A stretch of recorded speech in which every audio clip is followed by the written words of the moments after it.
Hey guys, today we're going to go over the SportDog NoBark 18 bark collar. I'm going to tell you everything you need to know about how to use it. Make sure you watch to the end because I'm going to tell you one reason why I wish I would have never bought this collar.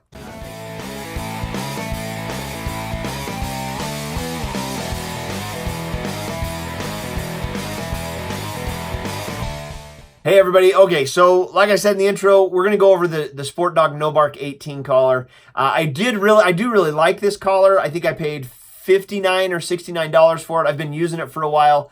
The operation of it's really simple. Let me just kind of walk through. Typically it will work for any dog with an 8 to 26 inch neck. So it's ideal for Labradors, Golden Retrievers, other gun dogs, sporting dogs, work dogs that you have. It should come with. If it doesn't, then you got a defective package. But typically they should always come with 2 sizes of prongs. One of the things that I really like about this collar specifically is that it has a safety feature in the sense that it doesn't allow for false signals. It requires two different identifiers before it signals your dog to start barking. So first, it goes off of the vibration of your dog's throat as well as the sound of the bark. And then when it gets both of those, then it sends the signal. That's important because one, you don't want other dogs being able to fire off your dog's bark collar. If you've got a noisy husky or another barky yappy dog next door, you don't want your dog getting stimulus from your collar because they can't shut up. The other reason is because it also protects against false signals. So, a collar that would be that would rely on vibrations only, there's no saying, if your dog shakes his head just right or shivers just right, he might get a false signal, and that's counterproductive. You don't want that for your dog anyway, but it's also counterproductive to the training. The idea with these collars is to get your dog to understand that there are some circumstances where you don't want them barking at all. Let's talk about the levels of intensity. It's called the NoBark 18 because it has technically has 18 different levels of intensity. I say technically because you only have access to 6 of those at any given time, depending on the setting that you've got.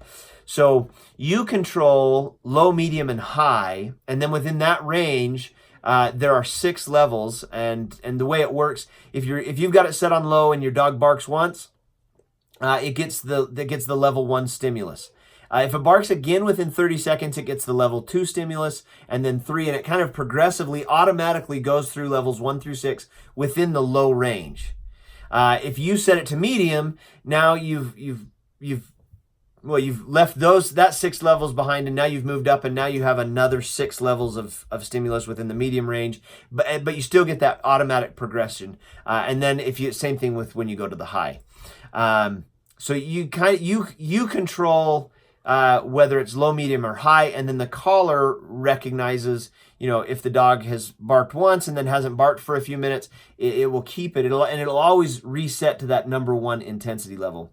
Let me see, the way you operate it, if you take, so you've just got this button right here at the front. I don't know how well you can see that. You just have that button at the front, and then you've got this little light indicator there. That's where you're going to look for what level it's on and whether you're turning it on or off. So if you just push and hold it down, let's see, I'm going to push and hold it down.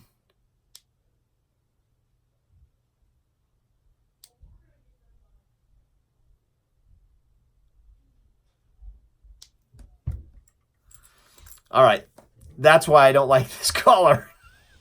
I was going to wait to the end to tell you why I don't like the collar. I don't like the collar because it's got changeable batteries. I have to replace them and I can't recharge them.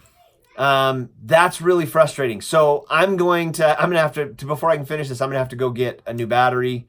Let me see if I can shut it down first.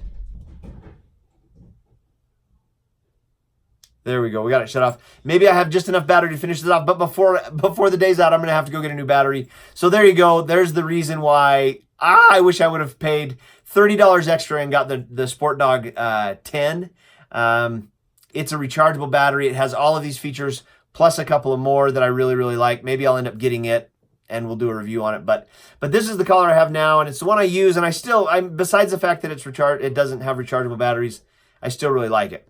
So basically, let me go back to see if this will work. If you push and hold it down, You get that first green light, that means it's on. Okay, now if I want to increase it from low to medium, notice that when it blinks green, it just blinks once.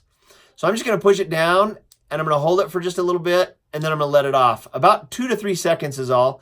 And now you'll notice that it's starting to blink twice. And so when it blinks twice, that means you're on the medium. That you're on the medium level. And then I can do the same thing. I can hold it down just for 2 or 3 seconds, let it go. And now you'll notice that it's blinking 3 times. And so that tells you that it's on high. So there's your low, medium, high, and how you get it there. Now, if I want it to shut it off, let me see. I'm going to take it back to the 1. Now there's my indicator that I'm low. Let me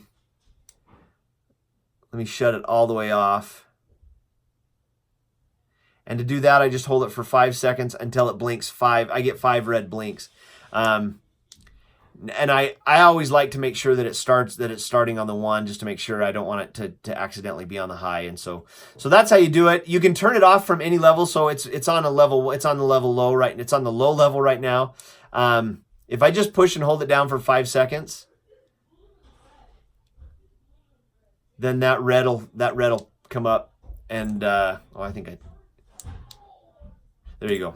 So that's how you operate it. It's pretty simple, easy to see. I mean, it blinks every 10, 15 seconds, so it's pretty easy to see which level it's on, and make sure that it is on.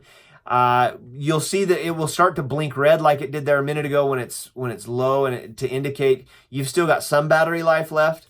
But again, like I say, for an extra $30, you can get the rechargeable version of this. The other thing I like about the SBR10, it's a little bit lower profile.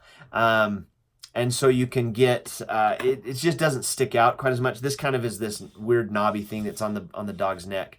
So there you have it. There's my review of the SportDog NoBark 18. I like everything about it except for the fact that I have to go buy a new battery today. I've got to run into town. So anyway, there you go. I hope it helps. If you want more information about bark collars, I've written up a big article, the 6 best bark collars for Labradors. I'll put the link to that down below. Bark collars, they have a bad reputation. I think, in fact, in London, I think they're outlawed.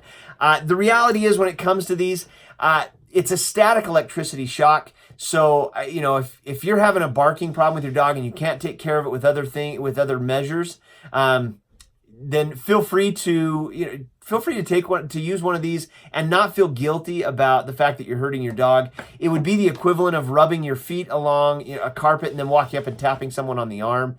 It just generates a little static electricity. I've never had my dog yelp in pain or show any symptoms of pain because of a collar, although she has become collar wise. And she knows when it's on, and she's gotten to the point where she just won't bark even when it is on, or when the collar is just on, even if it's turned off. And then as soon as I take it off, she starts barking again. But that's for another day. Make sure you check out our videos, 7 tips for using bark collars wisely, to make sure that you get the most out of whatever bark collar you decide on. Until next time, I'll see you in the next video. Thanks. I'm Brian with Easy Retriever Training. Have a great weekend.